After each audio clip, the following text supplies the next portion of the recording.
Hello everyone and welcome back. Let's learn about sets and maps, two powerful associative containers in C++ STL.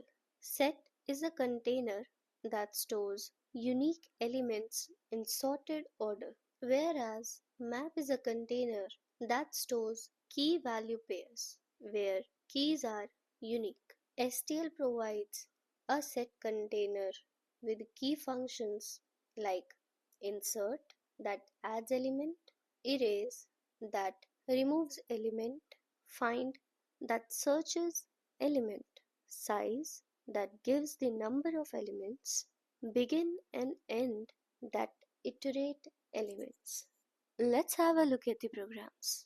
Here we added 10, 20, 30 and again 20. This 20 is duplicate, which is ignored by the set.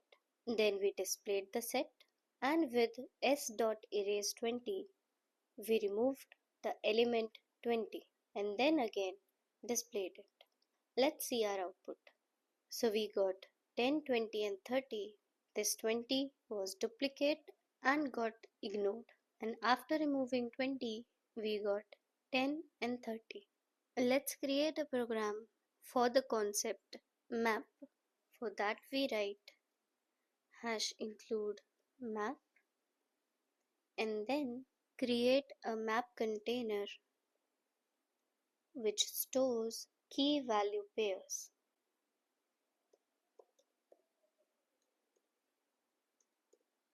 We write m, then inside the square brackets we write the key, for example Alice, and assign the value. Let's create some more.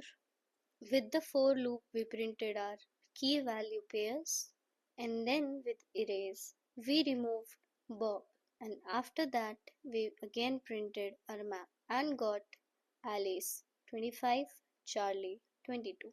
Maps are ideal when you need to associate data with unique keys like dictionary. Now with the programs done, we understand set and map much better. And this is what we learned today. Set stores unique and sorted elements, whereas map stores unique keys with associated values. You have to create two programs. Create a set of integers, add 5 numbers, include duplicates, and display unique sorted numbers. In the next program, you have to create a map of string int, add 3 value pairs, remove 1 key, and display the rest. If you got that right, drop a similar emoji to this graphic. Like, share, and subscribe because in the next episode, we'll explore file handling in C++, reading and writing files efficiently.